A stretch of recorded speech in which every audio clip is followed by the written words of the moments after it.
bright and early. But it always starts, oh, it's exactly on time is what it is. Hello! I have this. Should I not be doing brand placement? Hello, everybody. Should I touch that?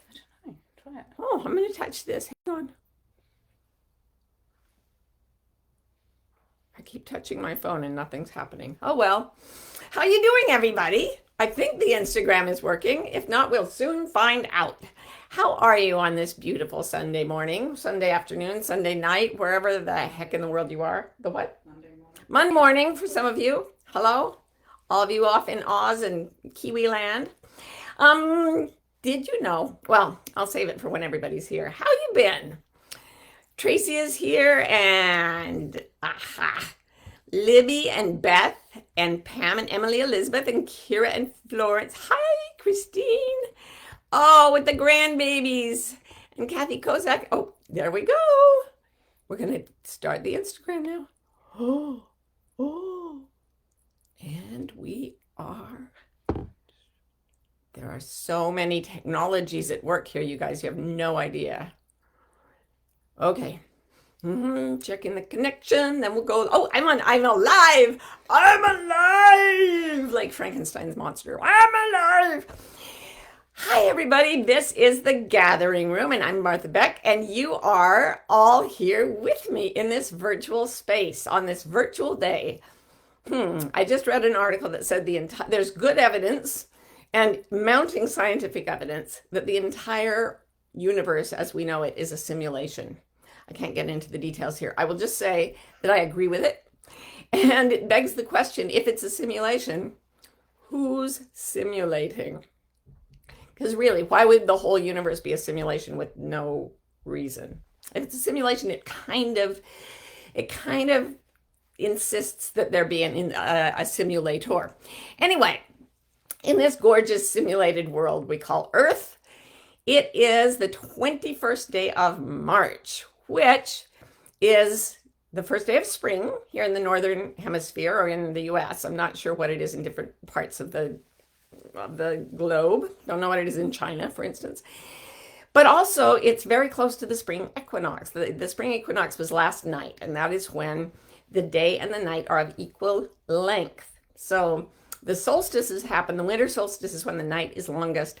The summer solstice is when the day is longest. And the vernal equinox, the spring equinox, is when they're equal. And then we get an autumnal equinox as well. So for me, I love the like full-on display of winter, the cold, the snow, the everything in the place where we are now. I love even more the total green blast of summer. But to me, the equinoxes are the interesting times because they're the times of transformation and transition. And my whole life has been about transformation and transition. And in our culture, we don't really see the equinoxes the same way that they do in say, non-Western pre-modern cultures. So you may have heard me say this before. Our way of thinking is linear. You start out as small and weak and immature, and you grow upward in power and stature until you achieve mightiness, and then you die. But we don't talk about that, and we like dress dead bodies up and pretend they're not really dead. We don't like the fact that the line ends. In a lot of other cultures, everything is seen as cyclical. So here comes the spring equinox. Oh, what does that mean? It means that we're going around the cycle again. And it means that this is the time of birth. The vernal equinox is the time of fertility and birth. And everyone celebrates that. And everyone celebrates the new spring because there has never been this spring before. So when you look at a cyclical view of life and you see the 4 seasons, you welcome each one. And you might also acknowledge that there's a beginning, there's a winter. I guess life begins in the winter, but it sprouts in the springtime, it matures in the summer, it fades in the autumn, and then it dies again in the winter, and your life goes through that as well. In fact, lives go through it in many ways. So I would say I'm in the autumn of my life. And I guess that means that I could be just celebrating autumn all the time, but I prefer to look at life as the cyclical kind. It doesn't, I see it as a spiral. Every time you go around the cycle, you move a ring forward like a screw, right? You go around, but you also go forward. So the linear and cyclical models are sort of joined together. But that means that for me, the spring equinox is, it's not just, oh, here we go round again to another season. This is brand new, never happened before. Like the other day, yesterday actually, I went outside to feed my birds. Don't feed your birds in Carolina. There's some kind of salmonella going around. Anyway, I didn't know that. So I was filling the bird feeder, and we had this little tiny pond. And over the pond, we put a mesh because it keeps great blue herons from eating the fishies in the pond. It's all very complicated. I would not have, we inherited this setup. I'm not nearly that ambitious, but there are little orange fish in there, and there's nothing more visible from the sky than an orange fish. So we put this mesh over it. And I went out, and a little dove had gotten under the mesh. I guess she was getting a drink of water or something, and she couldn't get out. So she was flapping around most piteously. And I was like, oh no, I've got to save her. So I ran around the pond, and I was tearing the mesh open and using sticks to do this and that. And I did get her out. And just as she flew away, I looked down at my feet, and there were the first purple crocuses of the springtime that I had seen. And I took a little picture of them, and I looked at them, and I thought, I'm sorry for that bird. Now she's feeding on she's getting her calories back on the bird feeder, so she was okay. But I thought maybe she just led me out here to see the first crocuses of spring. And at that moment, because I was sort of not in my civilized mind, I was so focused on the bird and the sticks and everything.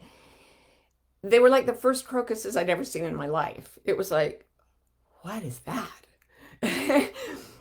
And at the same time, all my knowledge, all my experience of crocuses, growing up in Utah and then living in Boston, the crocuses were the first things. Sometimes they'd pop through the snow, and they would just dare to come up. And the crocus was always the sign that life was coming again. And yesterday when I saw that and I realized it was the spring equinox, and I thought, it's time to start an entirely new life. And after a year of COVID, now about 24% of the US population has had at least one vaccination. Someone in our house has one vaccination. We're waiting for the other ones. We're all going to get them eventually. And that means that we're moving forward into a really new world this particular year. Like, it's been a year we've never seen before, and it's going to be a summer like we've never seen before. And by late spring, early summer, most people will be vaccinated, and society will have gone, I was going to say gone back to something, but it won't go back to something. Nothing ever goes back to something. Everything always goes forward. The arrow of time only goes forward. And that's why I think it was Seneca who said, you can never put your foot in a river, in the same river twice, because the second time it's a completely different set of water, water molecules.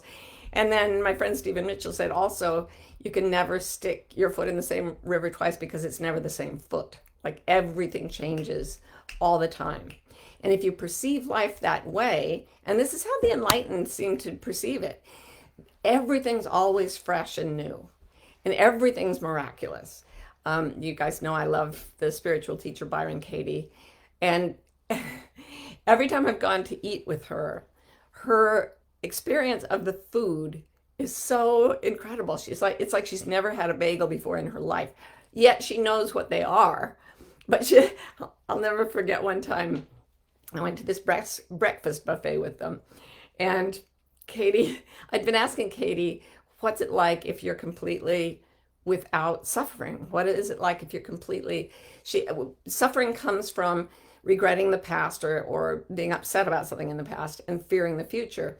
So when you're completely present, neither past nor future, there's no suffering. But it also means that everything is new all the time. So I kept trying to get her to describe this to me. And then she said, wait, I'll show you. She went and she got a bagel. She toasted a bagel, and then she got all these different, what do they call them? the ketchup and stuff. Yes, those things that you put on a bagel. Cream cheese, condiments, capers, salmon, cherry tomatoes, different like spices and things. She got the whole thing in little dishes, and she put the bagel down, and then all around her were these condiments. And then she put them all on the one bagel, and it was really a loaded bagel. She said, this is what life is like when you don't suffer. And she took a knife and fork, because it was too big to eat at that point. So she cut it with her knife and fork and tried to put it in her mouth, and it was still too big. So she put the piece she cut down, and she said, now watch. She got her knife and fork again, and she started cutting it in half, and she said, this changes everything. And then she just started to laugh, and she ate this one bite of this perfect bagel. And in that moment, it reminded me of the scene from the film Defending Your Life, where the premise is that you have to, after you die, you have to go talk to St. Peter or whoever it is. And what you have to do is defend your life, and what counts is how much joy you experience during your lifetime. And so one guy's dead. He's tried to be good all his lifetime, but he's never let himself be happy. And so he's failing all the post-life exams. And then Meryl Streep plays someone who's actually enjoyed her life. And there's a scene where she's eating spaghetti with him in the afterlife. And I think only Meryl Streep could act this. The exquisite delight of this spaghetti. Like, you can taste it through the screen. And it shows you that she's just in this transport of ecstasy. So this spring, we have in our family a person who's never seen spring before. Lila, our 6-month-old baby girl. And I'm going to take her out to see the crocuses today, knowing they are literally her first crocuses ever. And because of that, I'm also seeing the crocuses through her eyes. And it made me think about how we celebrate the equinox. We call it Easter in Christianized countries, and we pretend that it was about the crucifixion. Actually, it's a pagan ceremony. That's why the bunnies and the eggs, because they're fertility symbols, not so much about the resurrection. Although, I'm sorry, if you love the resurrection, I love that story too. I've had people walk out of speeches I gave because I mentioned the Greek gods, and they thought I was preaching them false gods. I got no problems with your religion. I'm just saying, the bunnies and the eggs, not at the crucifixion. I've read the Bible. Bunnies, eggs, not there. Fertility symbols. But here's the thing. We hide the eggs and we put candy in them, and we set them out, and we let the children go look for them. Because we have this damn linear process of life where we think only for the children is it new. But it's not. It's new for all of us if we can get our minds out of past and future and start really treasuring the signs of the new life that is always trying to come to us. Long ago, I met a financial planner who was one of the top planners at a big national, like Merrill Lynch or something. And she gave me this book, and she said, this is the best financial planning thing I've ever seen, planning book I've ever read. And I read it, and it was not, I thought it was going to be dry and boring. And it was basically, this guy said, I realized that the world is a simulation, and life is just trying to send me delights. So for me now, I just see the world as a big Easter egg hunt. And every experience I have, especially the painful ones, it's like an eggshell, like a plastic eggshell that I can break open and I can find the treasure inside it. Every experience I have is an Easter egg with lots and lots of treasure. And if it's not delicious to me, I know I haven't found all the treasure inside yet. So he ends by saying, here's how you deal with your finances. You realize the world is just a simulation built to give you joy. You encounter all the circumstances of your life as if you were on an Easter egg hunt. When something presents itself that is either new and strange or difficult, you assume that that is a treasure that's being given to you. And you look for the advantages in the situation. And he said that, number one, it makes my life work. Number two, I haven't worried about money at all since I started doing this. Everything just seems to work out on its own. I was like, this is not what I expected from a financial planner at Merrill Lynch. By the way, I disavow that it was Merrill Lynch. They don't teach people that. Why would they? Anyway, here's the deal for this week, you guys. You are about to experience your first spring ever. Your first spring 2021 ever. Your first post-COVID spring ever. Your first spring after the desolation or the change or the refreshment that was brought by this weird year we've just had. Things will start to appear. Don't look for ordinary things. Look for Easter eggs. Look for something that's either it's like calling to you or bothering you, and you don't know quite why. We just had a situation like that where we were working with a business thing, and part of it bothered us and part of us entranced us, and it ended up that we had to reinterpret the whole situation to go to with what our hearts wanted most. Sorry, I'm not going to give the details. It would take too long. But we were trying to think through it with our heads, and instead we were like, no, there's a treasure here, and it's for the heart. So you may be having a family situation like that. You may be having, a work-related situation. You may be having a health-related situation. Today, the first day after the equinox, the best time to start something new, stop and take that thing and see it as a sign of a new life. And if it looks bad, I promise you, it's twice as good as if it looked good. There's more treasure in the things that look troubling than in the things that look exciting at first. Like a couple of examples, and these are tired examples from my own life, but I thought having a child with Down syndrome would be it would take things away from my life. In fact, it enriched my life with all kinds of things I could never have dreamed of before. I thought that realizing I was gay would make my life worse. Instead, it made my life so much better. Everything that's come to me dressed as a monster turned out to be the Easter Bunny. And I want you guys to just take that position. And here's what I want you to do. I looked up equinox rituals, and what I found, and I know that for those of you in the southern hemisphere, it's the beginning of autumn, but that's still a time of unlocking and of change, and you can do the same things. It'll work all over the world. The thing that caught my attention was the importance of flowers in vernal equinox rituals in particular.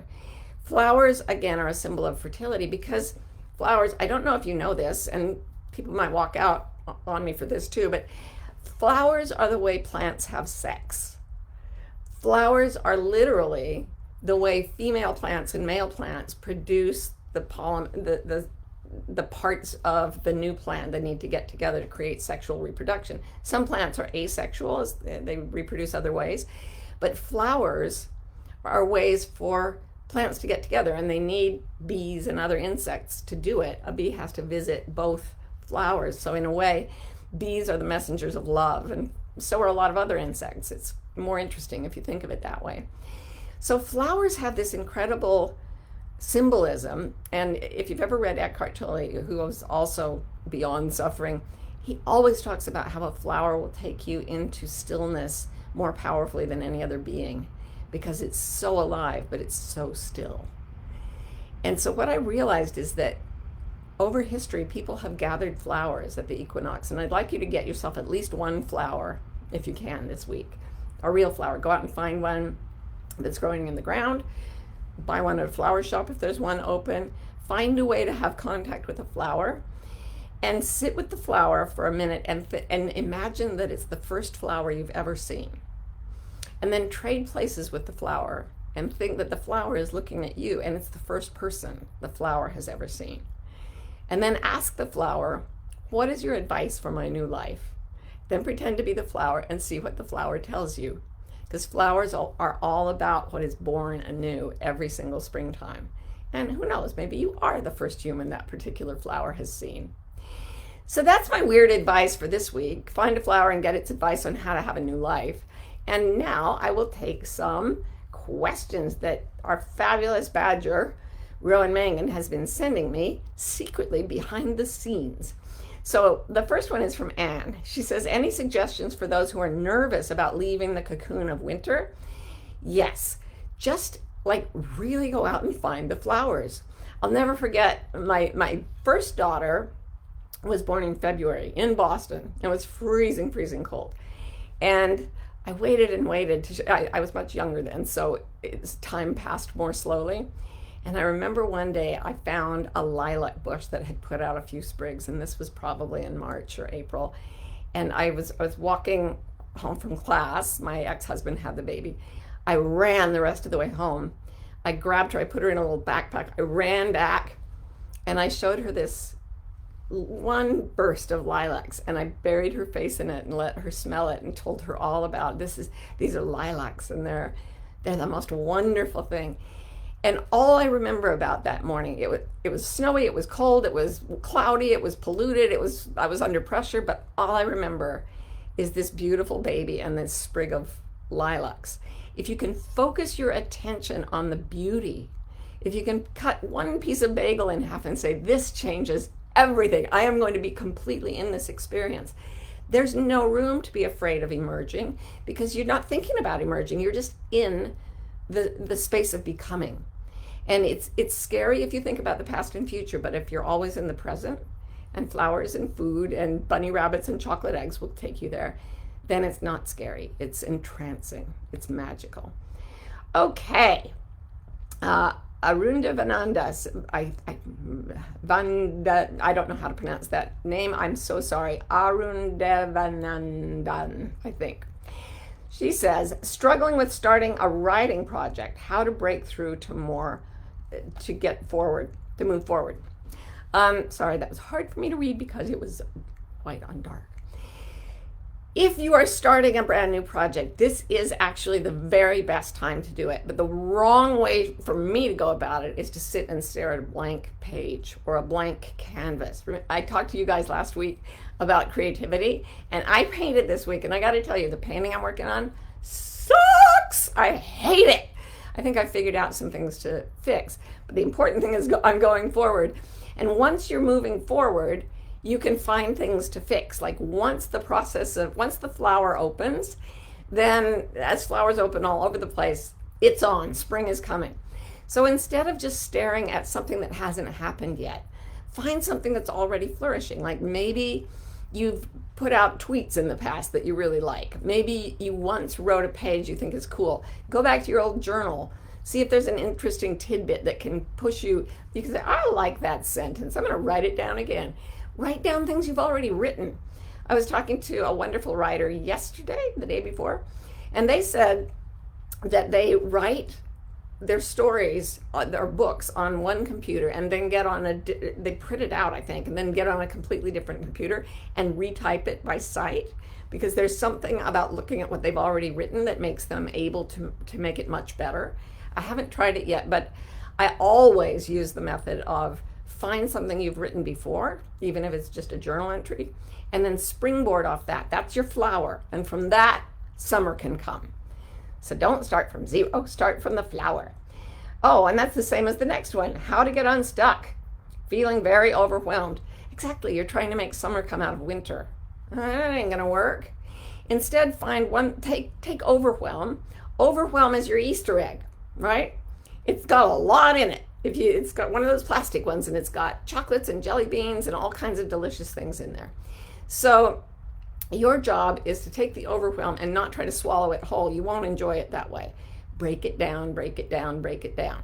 So realize that you can't do much in an hour, and decide that you are going to allow yourself to focus on something relatively pleasant with nothing else on the agenda for an hour.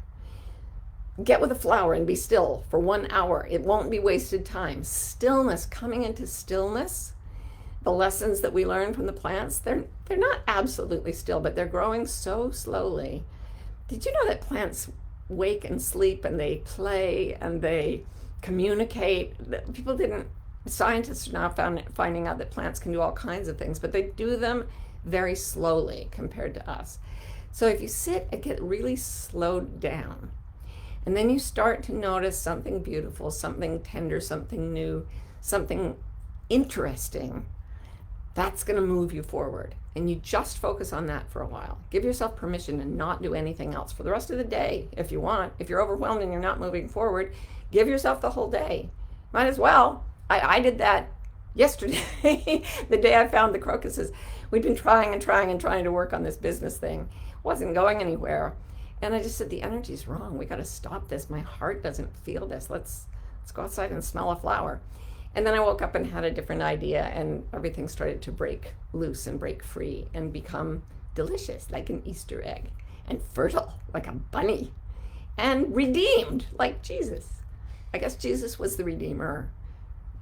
Okay, that's another topic. All right, Laura says, look up Nowruz and vernal equinox rituals.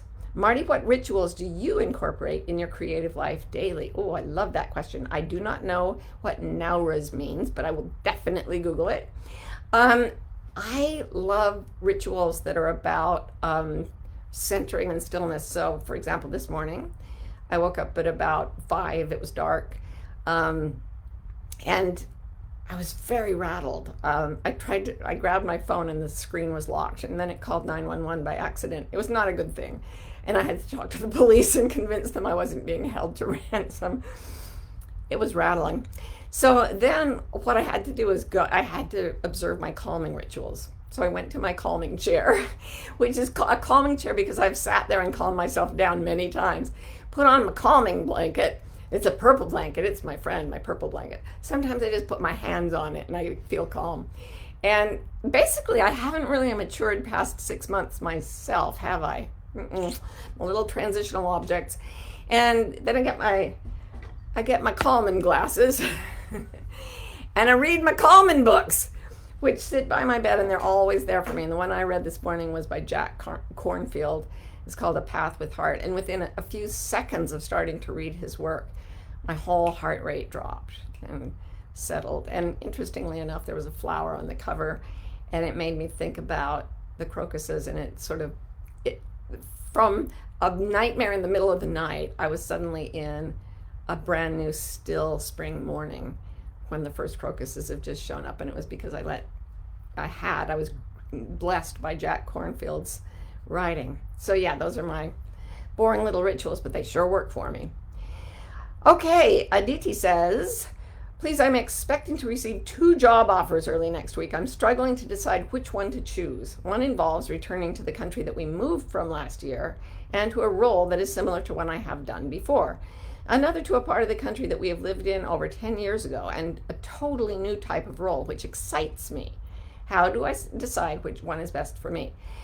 The way I would tell you, and the way any of my coaches would tell you, is you go first to your body, not because the body is the queen of all things, but because it's very measurable and you always have it with you, and because it's a very sensitive animal, and it will respond with physical signals, which then quickly become emotional signals, when you consider doing one thing or the other. If you sit them both down and try to look at both of them at the same time, it won't work, because it'll be confusing to the animal of your body. So really imagine one thing, feel and notice what physical sensations and emotions occur. Then drop that and imagine the other. Look at the 2 Easter eggs. Which one feels yummiest? That is the entire thing that I would say. Do what feels yummiest. That's how I got out of my whole business lockup this week. That's how I've lived. That's how every success I've ever had has come with choosing what feels yummiest. So congratulations to Aditi, and I hope you have a wonderful time wherever you take a job. Kira says, how can we relax into the becoming of spring when perhaps we don't know exactly what we're becoming? How to avoid the temptation of ego to strategize what the something new is? Oh, that's such a good question, Kira. Actually, we never know what we're becoming. And it's coming into don't know mind. That's kind of the definition of the eternal springtime of the soul. It's very, very well known in Asian philosophy, the concept of don't know mind. In Western philosophy, it's seen as stupidity. But in Asian philosophy, don't know mind means a mind free from all concepts and open to whatever happens in the present, because no one ever steps in the same river twice.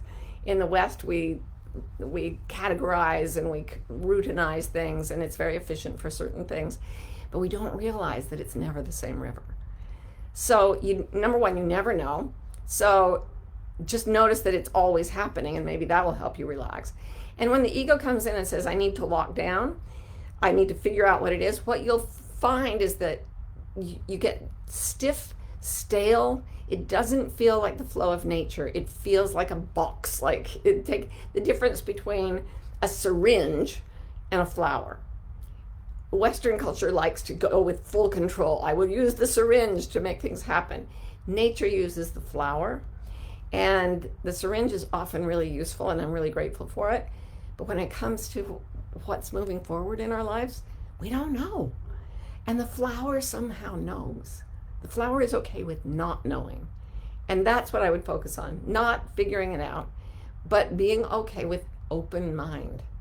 So in the beginner's mind, there are many possibilities. In the expert's mind, there are few.